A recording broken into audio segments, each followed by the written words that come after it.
Hey everybody, this is American Idol Unaired. I am your host, Bennett Shearer, and today's American Idol singer that you didn't see is Stephen Pitters. Stephen, I would love if you could tell us a little bit more about you, where you're from. Yeah, sure. Thank you so much for having me. I'm so excited. So, my name is Stephen Pitters, and I'm originally from Orlando, Florida. I was born in Hollywood, Florida, which is just north of Miami. And I spent most of my life in Orlando. I did my undergrad at the University of Miami, the Frost School of Music. And then I just recently moved to LA last year in August. And I'm pursuing my master's degree at USC, at the Thornton School of Music, in vocal arts. So I'm still in my first year here in LA, and I'm just absolutely loving every single minute of it. And yeah, I'm a countertenor, so I sing primarily in my falsetto, which is, always a fun time trying to explain that to people. But, essentially I sing like, a woman would for lack of a better term. But yeah, so it's pretty fun, and it's always fun to surprise people, and it's a fun time. Wow, well, being an actual student of music is cool because it's not every day that you hear about contestants that necessarily have spent time in school. I mean, sometimes that is the case, but have you found that studying music, is that something that you felt going into the competition that you thought maybe may have given you an advantage or given you some sort of extra edge as you entered American Idol? Yes, actually.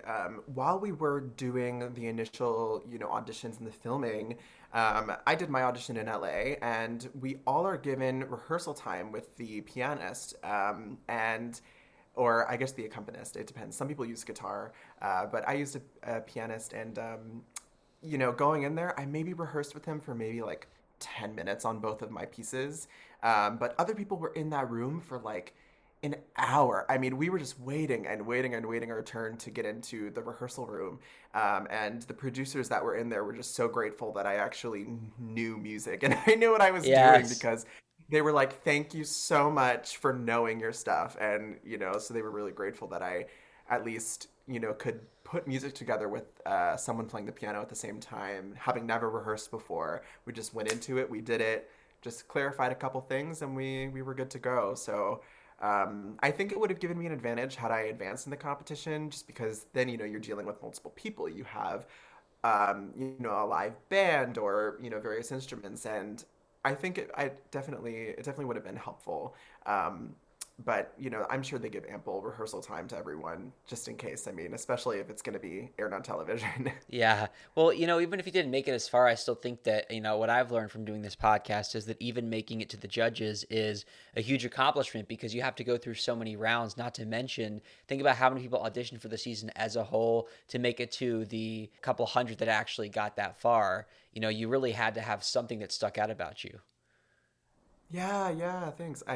It was so crazy. I remember when we were doing one of our first Zoom calls with the executive producer. When we were like at filming, we were all in our hotel room. We just had just arrived. I remember Megan, the executive producer, she had said that there were over 100,000 people that auditioned just to Yeah. even get to this point. And I think in LA, at least in my group, maybe there were like 50 to 60 of us. So the fact that I had even like made it that far, I mean, I was just overjoyed, and I couldn't even believe that it was happening, Yeah. because I for so long had always wanted to be on a show like American Idol, and the fact that, I had spent my whole life and my childhood dreaming of that moment when I would get to, meet the judges and, get to be on TV. I mean, my God, the fact that that was actually coming true, I was just like absolutely bewildered. It just felt like fake in a way. It was just like totally Wow. unreal. Well, I mean, I think that over the years, there's probably a lot of people, critics even, who say, oh, American Idol's not what it used to be, or it's not getting the huge numbers. But for artists who dream of being on that show, it still is a huge deal. And the numbers don't lie in terms of maybe you don't see the huge shots of the crowds waiting in line, but that's just because things have changed in how they actually do the auditions. What you don't see is they've actually made it easier, and so they're able to get more people because instead of traveling, however many hours that you need, which in today's day and age with gas prices, you would probably Right. lose half of your auditionees right there. But just the idea that you can literally be on on a work break or just in your rehearsal space at home. And I'm not exactly sure what the case was for you, but I'm sure it was very easy to just hop on Zoom and make it happen. Gosh, it was so easy. It was so easy. I did the Idol Across America virtual audition. It was so crazy. So it was, I think it was the week I moved to LA. I just got a Facebook ad and it said, audition for American Idol. And I was like, okay. Like, I guess, like, I just moved to LA. I was like, let me just put myself out there. I was like, nothing will probably come from it, but, I might as well just like see what it's about. And I had some newfound, courage and motivation. So I was like, you know what? I just moved to LA. I'm going to go for it. And then I scheduled my audition, and it was going to be 2 days in the future. So then I hopped on Zoom, and I waited about 2 hours on Zoom in the waiting room. And they don't give you any warning, by the way, about like when they're going to drop you in the room. They're just like, yeah, be ready. So I just was dropped into a breakout room with one of the producers, and I was like, oh, here we go. Like, it's time to sing. Um, so then I sang for the first producer. I sang my first song, which was Fly Me to the Moon, in the style of Frank Sinatra.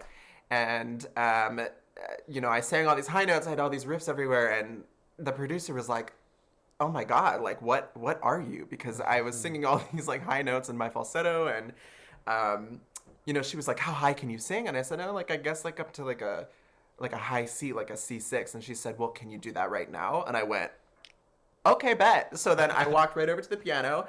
I popped out a high C6, and then she was like, all right, what's your second song? And then I sang the second song, which was Love on Top by Beyonce. And then she was sufficiently impressed, and we had a good time together. So she moved me right on to the executive producer. I had no idea that was happening, by the way, because they tell everyone that, oh, you'll hear back from us in the future, like in the coming weeks about like your decision. If they really like you, they're going to send you to that next, Zoom link with the executive producer. At least that was my case. So then I'm like, oh my God, I'm about to sing for the executive producer of American Idol.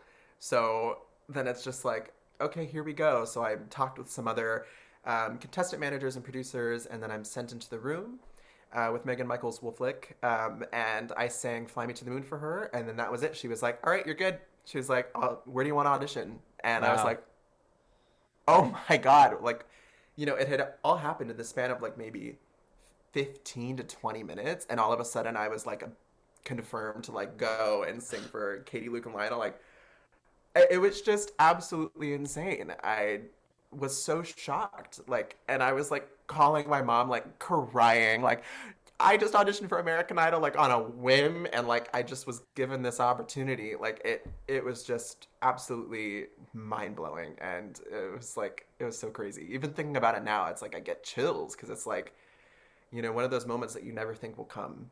That's incredible. I can almost feel the excitement radiating through the screen as I'm talking to you. I feel like you're probably reliving the moment and thinking to yourself, this Oh, this absolutely. this same app that you and I are talking on is the same app that got you the chance to sing in front of Katie, Luke, and Lionel and gave you such an amazing opportunity. I gotta wonder though, how loud is singing in a C6 over as the Zoom room? I mean, I gotta imagine that was like, were Oh you my God. nervous that it was gonna be like just so amplified? Yeah, I mean, I told her, I was like, we'll see like what comes out today. I was like, all right, but you know what? I took the challenge because I was like, well, I know I can do it, so then I just did it, and then it was good enough, and she was like, all right, you're good, and that was all set. It's so funny though because throughout the rest of the process, like as I went and did the actual audition in LA, and I did all the interviews and confessional, everyone was talking about this C6. Like every question that I was asked, they were like, "So we heard you can sing a high C. Like, can you do that now?" And I'm just like, "Oh my God!" So then I had to keep popping out that high C6, like all over the place. Um, but it was fun, and it was a fun little bit gimmick, I guess. It's uh, even though it didn't get aired, it would have been a Hmm. memorable moment, I think. I'm assuming you auditioned in LA. I think you mentioned that, but living here, having just moved here, getting to go, you do the interview, you do the confessionals. There's a lot of filming, and you're probably there for several days, I imagine. Yeah, yeah. I was there. Oh God, I think 4 days. I arrived on a Friday and I left. I think I left on Tuesday, actually, like Tuesday morning. So I mean, it's right down the street from me. It's like 15 minutes down the Yeah. street is where we filmed. It was at the Yeah. one hotel in West Hollywood. So I just took one road all the way up to West Hollywood, and I got to the hotel. And on the Friday when we got there, it was pretty much just like a check-in day. Having to do your COVID test and get settled and everything, hopping on the Zoom call. They make you do a psychological testing as well to make sure that you're like, just in case anything happens during the show, Yeah. like won't die. You know what I Yeah. mean? Or like go crazy. So it was more of those kind of clerical things. And then the next day was the first day of like filming interviews and doing the confessional, B-roll, social media photo shoots, and those kinds of things. Um, and then there were 2 days of auditions. It was the Sunday and the Monday. I was on the second day. I was originally supposed to be on the first day, but they asked me if I could be moved, and I said, "Yeah, no problem, whatever. Like, I'll spend another night in this hotel. Like, no problem. It was so nice." And yeah, and then after the day of the audition is when I went home, and what I didn't realize is that they had like a second group of LA auditionees coming in. So then like another like 50 to 60 people showed up in the hotel on the day that I was leaving. What you described, Stephen, about the Zoom, kind of the meetings that they had and the psychological testing. Actually, now I'm also wondering. I know there's day zero. That's what I was going to say, but it sounds like there were almost 2 day zeros because you spent 2 days doing things other than actually filming auditions. I think day zero was technically the day of like the full day of filming and everything. I don't think that included the arrival day, Uh but there were huh. essentially 2 days. There were essentially 2 days. We didn't do any filming when we arrived on that first day, but it was all that clerical stuff, making sure that you had all your paperwork signed and, all of that stuff. Now, were you enjoying the parts that didn't involve actually singing in front of the judges? Did you like the interviews? Did you like confessionals? Oh my God, I loved it. I felt like an Ah, that's absolute great. star. Like I kid you not, especially having always dreamed of, being in front of a camera and I'm a performer, that's what I do for a living. So the fact that I was like surrounded by all these TV crews and all this fancy equipment and there were all these lights everywhere, like I was just like I couldn't believe it. I could not believe it. It was so much fun. And one of the one of the crew members was like, you play so well to a camera. Like, because they didn't have to do that many takes with me because I'm just a natural actor, I guess. So, like they would tell me, okay, now you got to look down and you got to be, really, deep within yourself, contemplating, looking out the window, looking at the cars going by, and, especially with the B-roll kind of stuff. And they were totally eating it up, totally eating it up. They were loving it. But I loved it. I mean, even the interviews. I mean, when we did like the big main interview, which was at the top floor of the hotel, overlooking like the LA skyline. I mean, I was talking to one of the producers, just absolutely in tears. Like it was just a really fulfilling moment. Because you always see that on TV, like on American Idol. You see these people talking about their life stories and, where they're coming from. And it can be, you're like, oh, well, maybe one day I'll get to do that and Yeah. talk about my story or where I come from. So it was a really full circle moment.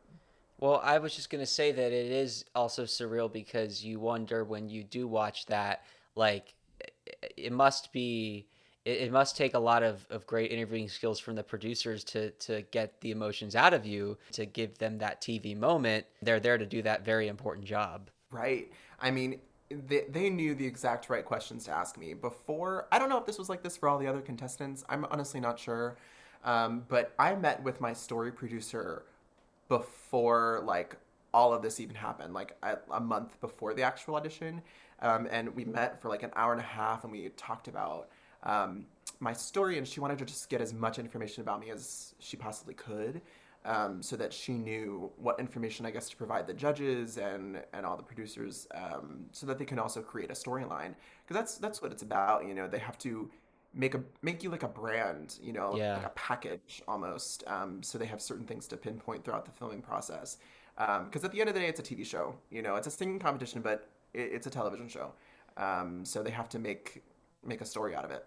Reality TV is so fascinating. There was this show, I don't know if you've ever heard of it, but it was actually on Fox. It was called The Big Leap, and it was basically it was a show within a show where they were putting on a production of Swan Lake, but it was going to be aired on the network Fox, and they had characters that were TV producers and characters that were all the PAs and all the different people as well as the castmates of the show. So you had sort of the behind the scenes, like, let's put this story together and let's show you what the making of reality TV is like. It gives you a whole new perspective on how just because it's not scripted doesn't mean there's not an element of story. Or, of course, there's different things you hear about, what's real and what's not real. But just from that point of view of being a viewer and watching that show, I thought, wow, like it really is interesting. As a contestant, you can attest to the fact that there's so much that goes into every single contestant. They put so much effort into how you're portrayed. They really do. And it baffles me because there's so many people that aren't aired. They're never shown. Yeah. But they spend so much time ensuring that if they decide to show you that they already have the footage that they need and the content that they need. Yeah. So then at that point, it's just deciding who they really want to show in those, audition episodes. And I mean, there's so many people that made it through Hollywood Week that were never even shown. I mean, people that actually made it through and got the golden ticket, they were never aired. You never heard a note from them.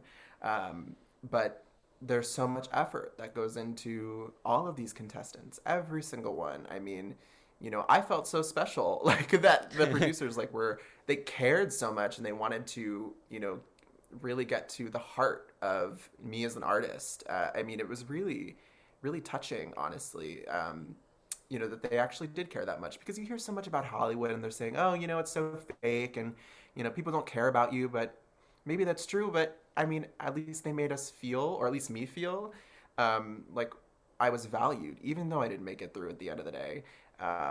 So it was a really cool experience. Well, that's what I've heard too, and I don't think I'd have the opportunity to talk to so many fellow unaired contestants if it weren't for having that pleasant experience, even not having been aired. It sounds like you guys all got to be a part of something that still felt very special and inclusive, and I just think that you all were again a part of something that was special and was certainly unique and certainly something you'll never forget. Absolutely. I mean, I think about it every single day. Like, honestly, like, I'm like, I cannot believe that I was that lucky to even have that experience, and it's not even really just about singing in front of the judges at the end of the day. It's about the whole process. Because, at the end of the day, if there was only how many people out of the 100,000 that actually get this opportunity, it's like, you know, these opportunities just don't come out of nowhere. I mean, it's just crazy. It's crazy. And I think too about meeting with your story producer and even the fact that the crew got such a kick out of how you were with the camera. In Hollywood, you never know one day who you might reconnect with. I heard a story of a contestant who was on American Idol named Jackie Tone back in season 8, and she didn't make it very far, but her story producer, I think in like 10 years later, became the head of a production company and had heard about her through, I think she was doing stand-up comedy, and asked her to be a judge on a new reality cooking show on Netflix. And then she became this Netflix star. So you just never Wow. know what could happen in this town. And you're living No, here. So I know. Well, that's the fun thing. And, and as sad as I was about not making it to Hollywood Week, I was like, yeah, I already live in Hollywood. I was like, I don't need to like go you to Hollywood you Week. drove Like, I 15 already live minutes. Yeah. I was just like, Yeah. and especially everyone was flying from all over the place Right. coming to LA. Like, oh my God, this is so magical. And I'm like, I live right down the street. I'm like, Right. this is here all the time for me. It's really exciting. But that's the thing. It's a crazy town. Crazy town. There's a lot of people that you meet and you all have mutual friends. For some reason, it's a really small world, especially within the musician world. I mean, it's just, it's absolutely insane, this town, but I love it. I love it, and I love every minute living here. Yeah, I imagine that, even though not everybody that was at the LA auditions was from LA, you probably met a lot of really cool people as far as contestants go. I'm sure a lot of fun memories as you were waiting to go and sing yourself. Anything you want to say about the people you met? Oh my God, the people were the most important part. They were the most important part. I mean, from the moment that I got there, everyone was so welcoming. Everyone was just like excited to be there, and we were all nervous together, and were supporting each other throughout the entire process. I mean, one of my like besties that I met on set was Nicolina, who ended up being top 5, and it was so crazy to then watch her go through the season and like just gain so much traction. I mean, and she didn't really know what was going to happen either. I mean, we were all just kind of like chilling, like waiting our turn to see what was going to happen. And we ended up creating this like nice little group where we all sat together and we were just jamming out, talking about just our musical interests. And I mean, it was such a wonderful, wonderful time meeting with them.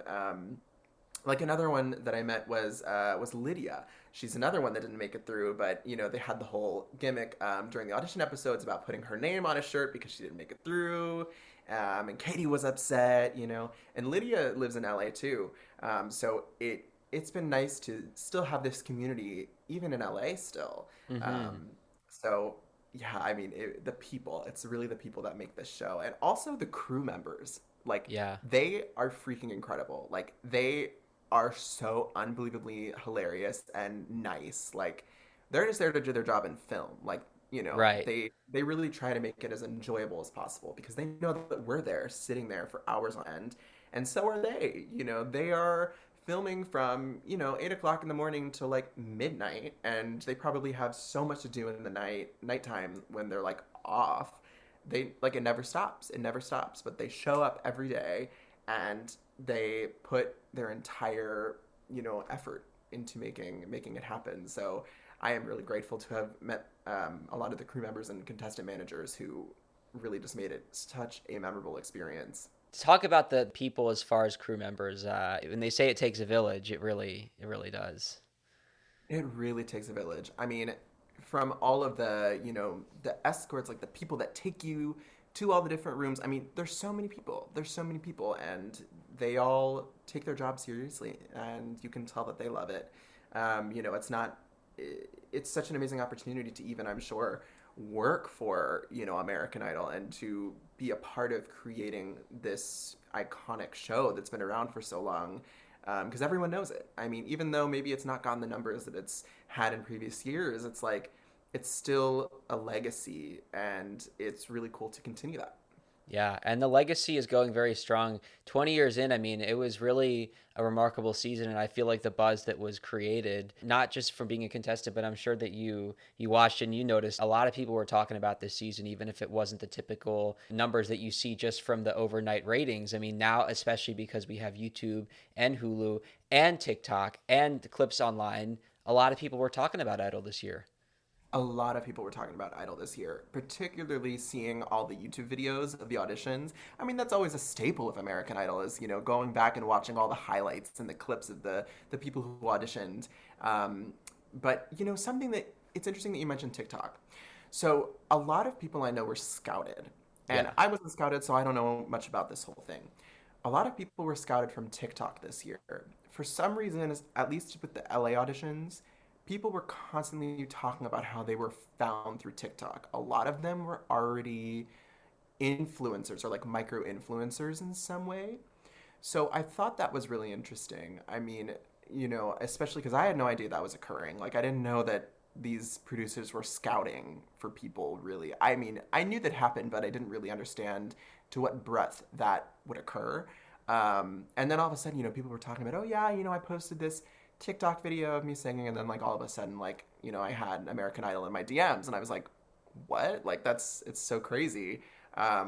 So like even like Nicolina, like I'm pretty sure she was scouted through her social media, Hmm. because she was already quite popular on TikTok before American Idol. Um, and she was also she auditioned for America's Got Talent in Hmm. the past as well. So that was a whole thing as well. And there was another one, um, Mikey. I think his Instagram is like Mr. Grande official. Mikey Janchaya, or it might be Mikey Angelo, I think is his name on Instagram. But he was also scouted, and he was super popular on social media beforehand. So it was just interesting to see like the variety of people that were coming to the show, like people who were already kind of popular on social Yeah. media. And then people like me who have like, no traction really. And it's like, I'm just like here with all these people who are already kind of famous. Like, it's kind of crazy. Well, actually, I remember that name does sound familiar because as I've had to do some digging myself to find you guys and figure out who was unaired. And I found a lot of contestants who had, I've seen up to like 100,000 followers, and the majority of the people who got aired were not in that category. So supposedly, a lot of these so-called famous people didn't actually get aired, and that's what I find interesting is that the already somewhat famous people didn't make the cut. I know. And because I thought for sure, I was like, oh, they're going to show all these famous people and like, it's not Yeah, going to be the case. But then as I was watching the auditions, I was like, I don't remember seeing half these people and I don't know who these people are. Like, I was just like, right. wait, Yeah, what? yeah. So that was pretty crazy, especially from my cohort of like Hmm. Idol when we did our auditions. I didn't really see that many people. And there were so many micro influencers that were there, and I was Yeah, like, what? Like, it was right. just absolutely crazy.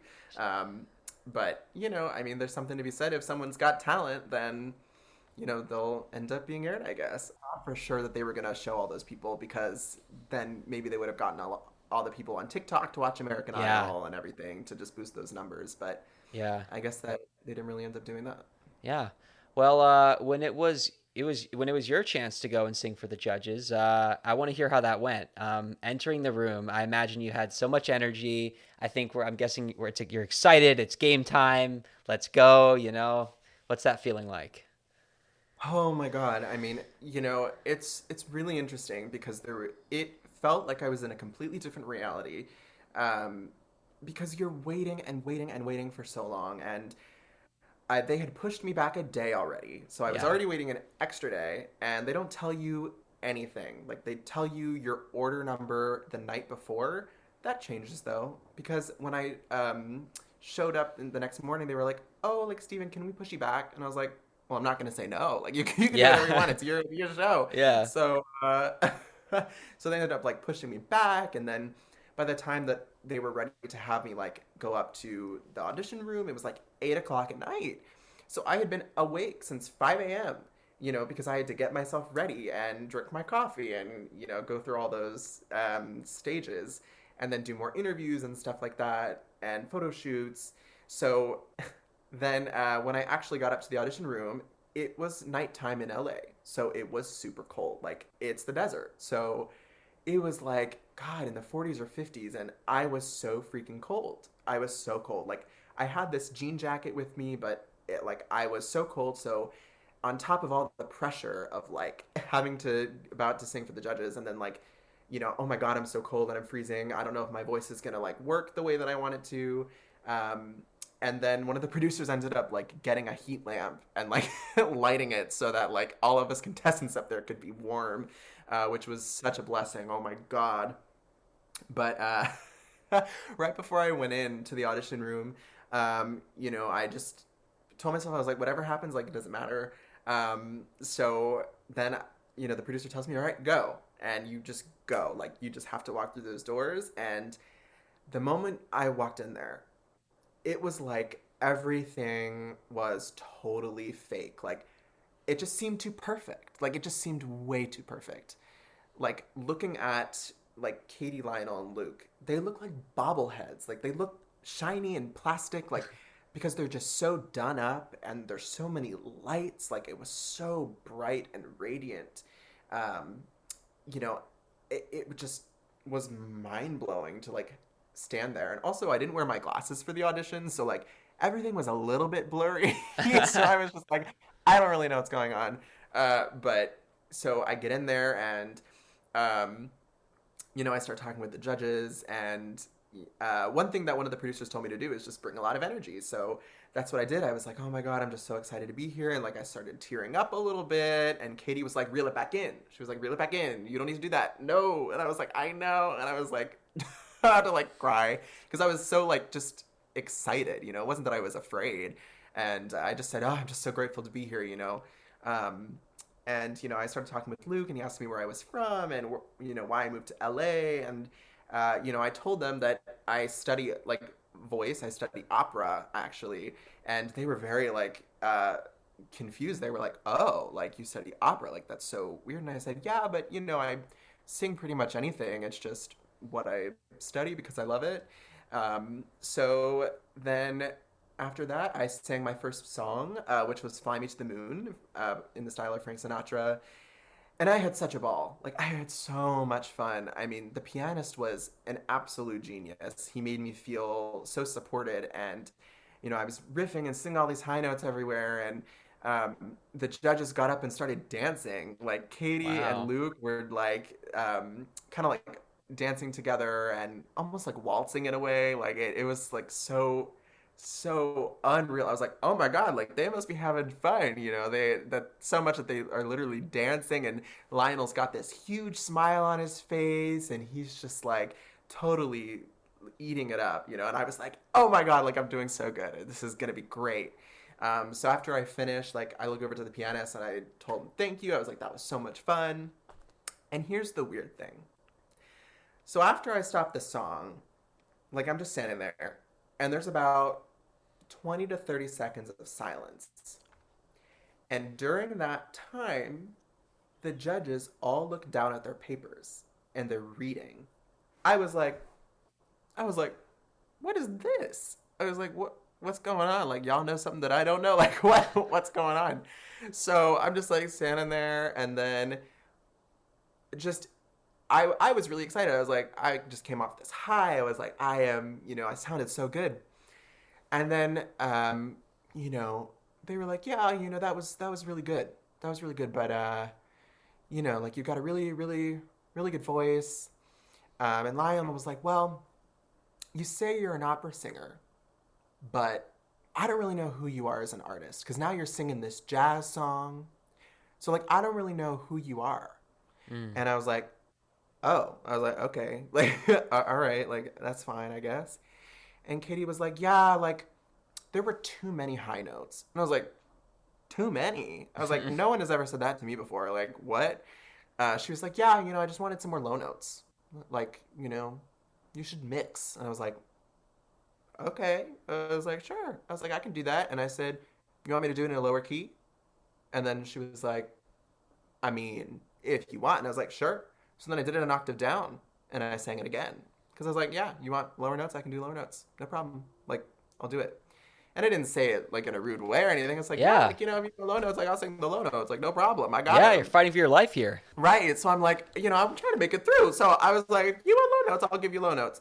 So then I sing through the song again, an octave down. And she was like, all right. She was like, all right. And there was more silence. And I was like, what is this? And then Luke was like, yeah, your tone, it's a little harsh. She was like, it's a little abrasive. And, I don't really like that. And I was like, okay. I mean, to be told that I have an abrasive and harsh sound, like, I was so shocked. I was like, y'all were just dancing while I was singing. Like, what is going on? So I was just kind of like, why are all these negative comments coming my way? I was like Lionel had such a huge grin on his face. They were absolutely loving it. Um, so then after a little bit more time, Luke was like, yeah, like just these high notes. And then he actually tried to recreate one of my high notes and he like tried to like make a joke out of it, which was not cute. He like got up from his desk and he came toward me and he looked toward the camera and he like just screamed a really high note, like just screamed essentially. And like I was trying to make a joke out of it, so I was like, "Oh my God, yes! Like you're hitting that note, it's so good." And I got down on the ground and I was like bowing toward him, and I was like, "Oh yeah, you got it, you got it." And I mean, because like I was trying to stay positive. I was like, "I don't care that you made fun of me. Like I'm still trying to be here and do all this stuff." Um, and then at that point, they were like, "All right, so like let's take a vote." And Lionel was like, yeah, the only reason that I'm not putting you through is because, like, this show is pop, R&B, and country, and you just sang a jazz song. And I was like, that's the reason. Like, I didn't say that, but in my mind, I was thinking, that's the reason? I was like, I have a second song. I was like, my second song was the Celine Dion, All By Myself. Like, I was ready to sing it if need be. And he was like, yeah, so it's a no for me. Katie was like, yeah, it's a no for American Idol, but thank you for coming here today. And also, when Lionel was about to give his like verdict, he was staring at that piece of paper. He was staring at that piece of paper, and he was clicking his pen. He was mad. He was looking over to the producers at because there's like a whole line of producers like that are seated at a table from what you don't see, and he was looking over at them and like clicking that pen. He was upset, and then that's when he said his no. And then Katie, of course, said no. And then Luke was like, "Yeah, it's a no for me, but I wish you the best of luck in your musical journey." Um, and then I was like, "Oh, okay. Well, thank you so much for having me. Like, it's been such an honor. I'm so glad that I had this experience." And then I said thank you to the pianist, and I walked out of the room, and I was so shocked because the this like switch that happened between them absolutely loving it and then all of a sudden they had these negative comments to say. It was just like it was so jarring because I didn't just wasn't expecting that. Um, so I was just like so shocked. Like I had tears coming down my face when I left the room, and I went and hugged my mom, and of course my mom was like, "Shut up." I was like, she was like, "Do not cry. You've got cameras on you." And I was like, "Oh my God!" Like here I am, like looking like a hot mess, like with all these cameras at me, and got I'm mic'd up so they can hear me sniffling. But yeah, so and then we had to do a series of interviews after that, and it was like really hard to keep my composure because it was just so like honestly a little bit traumatizing because I was like, oh my God, like they loved it, and then all of a sudden they looked at their papers and then they didn't love it. So I was like, what's going on here? So that's the story. It's kind of crazy thinking about it. There's a lot of juicy stuff going on there. Hmm. Um, but what I will say is technically in the contract or with the eligibility requirements, you cannot be an employee of Disney. And I work seasonally as a cast member at Disney World. And I had told my producer that the first time I auditioned for them, like in the Zoom room, I was like, by the way, like I'm a cast member just so you know, but like I'm still here to audition. And they were kind of concerned about that because they've had a lot of issues with that because it's against the eligibility requirements. So what the entire like time leading up to the actual audition weekend, I was going back and forth with my producer and with one of the contestant managers, and they weren't sure if they were going to be able to let me actually go and audition, but they ended up saying for the audition you can go. They were like, we'll deal with it later, like we'll deal with it later because we want you to go and like audition. And I was like, okay. When I got to the actual audition, I assumed that everything was clear and everything was like, all good to go. If I'm like here and auditioning, like obviously they must have worked it out with the lawyers and everything. Like they even, when they updated our contract and sent it to us, they updated the language in the contract as well to like kind of work their way out of it a little bit so that like the producer reserved the right to like change that part of the contract. So it was just very interesting. Um, but yeah, so I kind of knew going into it that there was a possibility that something could happen. And then when it did happen, I just kind of forgot about it until like I went back to the hotel room and like actually sat with myself for a second. I was like, obviously there was an issue. Like, but what can you do? You can only do so much. So that's all of it. I know that was a lot, but That's a lot to take in, dude. I'm yeah, where do I yeah. start? Like now that I know the Disney piece, I'm like thinking, does that connect to why the judges were acting weird? Producers saying, "Hey, listen, we think this kid's good TV, but he also works for Disney, so we're gonna let you have your fun. Then make sure you say no." I mean, That's what it felt like, you yeah, know? Uh, and the thing is that I knew this going into it, but I assumed that everything was fine. uh-huh, Um, Especially when I was actually singing and they were having so much fun. Like I yeah, was like, oh my God, like I made it, like this is gonna be so amazing. And then for them to switch the like just switched like that. It was jarring. It was so unbelievably jarring. But I mean, looking back on it now that I'm separated from the emotional side of it, I can be more logical and realize that like, oh, it's because of the whole Disney thing, like, and unfortunately that's the situation. I mean, there's also a possibility that maybe that's how they felt, maybe they just didn't want to put me through. That's fine. But it just was a little weird, especially with that little pause after I sang. And, for a lot of the people that went through, they asked for a second song, but they didn't ask me for the second song. They just kind of knew what was going to happen. They didn't really need to hear anything else. So I don't know. It was really, really interesting. And, I learned a lot about Hollywood in that sense too. Reality TV. So yeah. It sounds like a storyline on that show I was telling you about, where like a contestant comes in episode 1 is like, "Hey, by the way, I work for this company that's associated with your company, but I have this huge dream." And they're like, "Oh, we'll try to figure it out." And it's almost like this sort of thing that you forget about as a viewer, but then like it's the big moment and you're watching this person about to audition and they go and they kill it. And then the judges are like, "You're not going through." And then that's Yeah. why like it sounds like something that is out of a script. I know, which is why I was like, oh, because they say, oh, it's unscripted, it's unscripted. And I'm like, yeah, technically it's unscripted, but they know who's going through. They pretty much have an idea. I mean, the judges can, at the end of the day, they can choose who they want, really. Hmm. But I don't know. Some was a little interesting about that. And it, I mean, it sucks because I know that I really sang well. Like, oh, and that's the thing is that I know I walked in there and I sang my absolute best. And so it was just kind of like, it just really hurt. It hurt. But Uh, it's okay though. Just to at least know that I had that opportunity is still unbelievable.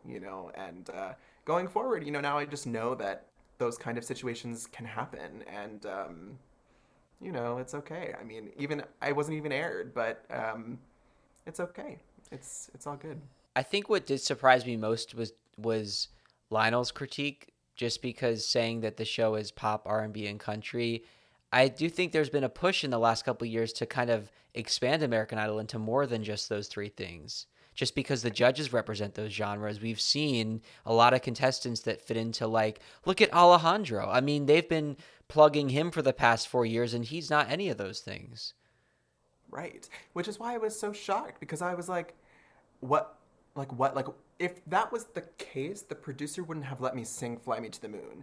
And it's not like it's like an extremely jazzy piece. It's just like Right.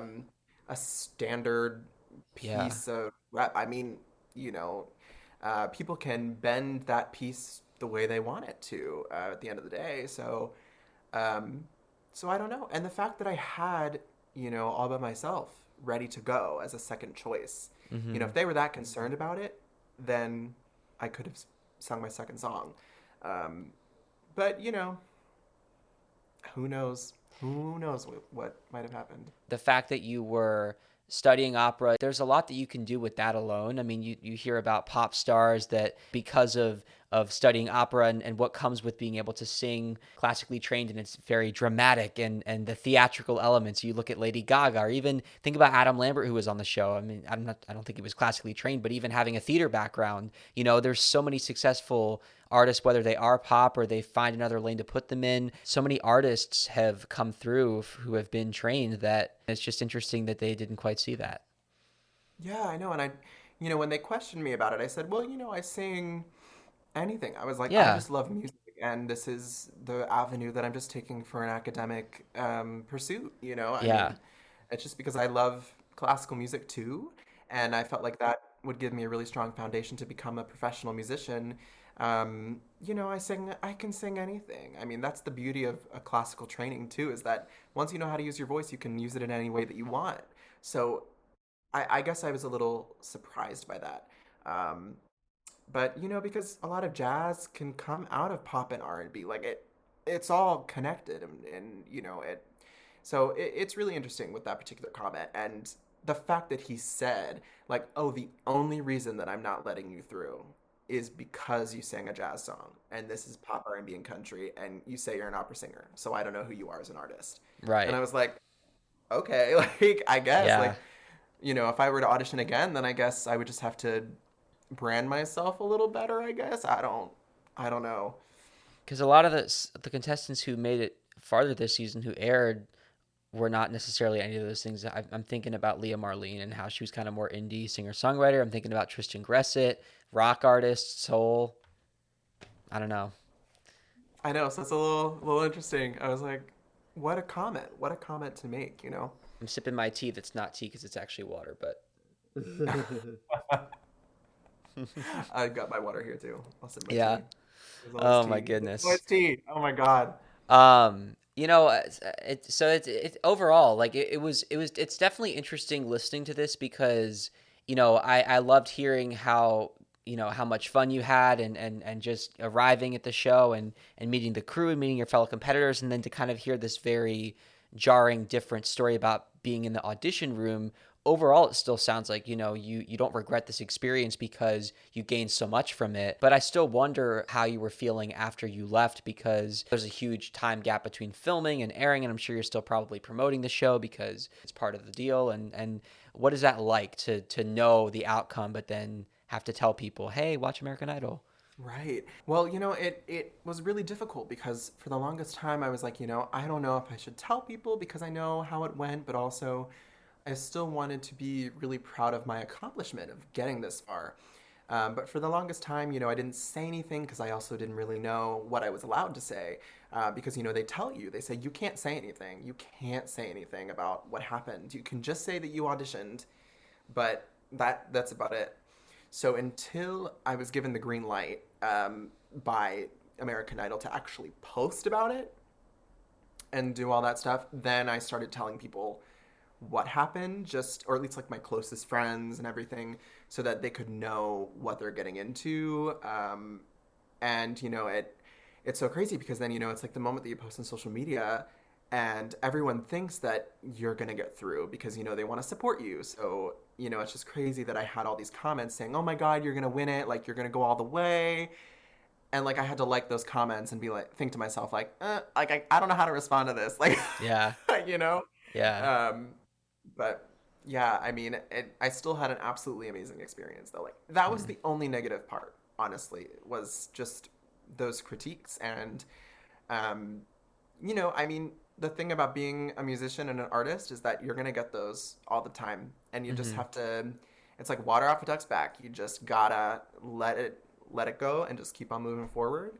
Um, but it's funny because when I tell people now about what actually happened in the audition room, all my friends get so upset. They're like, "Oh my God! Like, how could that? How could they be so just contradictory like that? Like, it's just so strange." But overall, though, I mean, seriously, the whole process was such a dream. Like, especially having just moved to LA, like, it was this like glamorous Hollywood welcome, and I just felt so inspired and motivated. But you don't know what they're gonna show on TV. You just don't. Like, you don't know if Yeah. you're gonna be aired. There's no communication about it. So you just wait and you watch all the episodes and you wait and you wait and you just wait to see if you're gonna be shown. Um, and then in my case, I wasn't shown, but I feel like it was probably fine that I Mhm. wasn't shown at the end of the day. So, Well, Steven, I mean, there's so much exciting stuff going on in your life that you briefly mentioned in the beginning, but I would love for you to talk to us about what you're doing now because, as you said, the fact that this is what you've been pursuing for a very long time and this is what you're studying and music is such a huge part of your life and you're in LA now, there's a lot of things on the horizon for you. And so I'd love for you to talk about that a little bit. sure. Well, it's crazy. I just finished my first year as a master's student at USC, so I've got one more year in my master's program with in vocal arts. So right now I'm trying to get myself into a lot of session singing in LA, so singing for movie soundtracks and all those kinds of fun little LA gigs and things like that. Um, but I mean, in terms of like personal music, like I'm not a songwriter, so I've never really like tried to ever like produce my own music or anything or write it. But I will be probably singing some kind of principal role in the opera at USC this coming year. I will have a recital to give in the spring semester, so I've got a lot of music that I'll have to be learning here in the next couple of months. And then, we'll see. My hope is to keep on auditioning for things like American Idol. And just because I'm in LA, so I might as well put myself out there. Hmm. But the craziest thing was while I was doing this whole American Idol thing last year, I was also managing my master's coursework and singing the main role in the opera we were doing. So like I was supposed to be like at rehearsals for the opera, and I had to miss a week of rehearsals and come back, and like we put up operas at USC like in a very short time frame. So I had to memorize, a 2 hours worth of Italian. I never left the stage. It was a very intense, insane experience. So I don't really know what lies ahead in terms of the next year. But I know that it's going to be crazy and it's going to be awesome. And there's a lot of growing that's going to be happening. Well, I'm looking forward to hearing about it, and I'm sure that a lot of other people listening are looking forward to following you in your journey, and I'm sure that they'd love to check you out online, social media. So if you'd like to plug any of your platforms, take it away, man. Yeah, sure. So I believe all of my handles are at Stephen Pitters. So it's just my name. Um, I am not honestly super active on social media. I feel like I should be more active, and like everyone go follow my TikTok. Like maybe I'll be inspired to actually like post an extra TikTok or so. I've got like 2 videos of me singing on there. So maybe that's what I need to be doing next. If y'all could all follow me and like just get on my butt about posting some stuff, I'd appreciate that. But yeah, go follow me, and we'll see what happens next. Who knows? I think it's so important too that people follow along because, even if you're not active right now, you never know what that next exciting venture is or what's going to happen in your life, that people hear this interview now and then 3 months later, they see something from you and all of a sudden they're like, wow, I remember I heard about him from being on American Idol and now he's doing this amazing thing. He's on a new show or he's performing here. He's doing this opera. So life can change and then you keep people posted, which is why they have to follow you and stay tuned. Right, exactly. I mean, shoot, when I posted about American Idol, everyone came out of the woodworks and they were like, oh my God, like they were totally not expecting it, because that kind of an announcement, like nobody's expecting anything like that to happen when they, scroll on Instagram or, Facebook or whatever, and they see that, so who knows? Stay tuned. Maybe we'll have some exciting stuff coming down the pipe. Yeah, well, I do have one more question for you that I just thought of about American Idol. But really quickly, guys, since we're talking about social media, if you like this conversation, if you like this podcast, make sure that you follow us on Instagram or TikTok at Idol Unaired Podcast. If you're listening on Apple Podcasts or Spotify or wherever you're listening, make sure that you subscribe and rate and leave a review and tell a friend if you like this show. You can also watch these interviews on YouTube. Just type in American Idol Unaired. You will find all of our conversations on video. Now, Steven, my question for you is, you've had a very interesting Idol experience. What I'm wondering is, what would be your one piece of advice for anybody listening who might want to try out for American Idol? Oh my gosh, that's such a great question. My one piece of advice would be your authentic self. Just be your authentic self and have a good time. If you are, let's say, going to do the Idol Across America virtual audition, when you get in that room with the producer, just make them smile. Like, you don't have to go crazy and crack a bunch of jokes, but show that, you're just really grateful and excited to be there, and just radiate that joy. The joy of music, I think, is what they love to see. That music is what connects us all and inspires and motivates so many of us. And I think that if you bring that to the table, then you're good to go, and you can get in front of the judges. Because I think that's what I did. I mean, I just showed up and Yeah. I put a smile on my face and I sang my best, and then shoot, it got me this far. So you never know what can happen. You miss 100% of the shots that you don't take. So just put yourself out there and be your authentic self. Yeah, and I just love the way that you like everything that you took away from this because you took the good with the bad and you just said, you know what, overall, this was an amazing experience. And I know it might sound funny just considering that it wasn't perfect, but nothing's perfect in life. The industry is certainly not perfect. And if you can't handle American Idol, you can't handle tough criticism from the judges, you can't handle Hollywood. So, Exactly. And that's what I had to learn. And I had to learn it, the hard way, because it hurt. But then I had to realize, I was like, welcome to Hollywood. I was like, I just got here. I gotta deal with this. So, yeah. but that's the amazing thing, is that now I have this awesome, crazy story to tell. Yeah.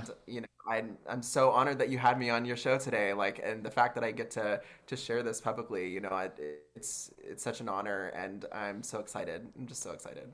Well, it's an honor to talk to you, Stephen. It was so great to hear your story. And guys, thank you so much for listening. Hope you have a great day. This has been American Idol Unaired.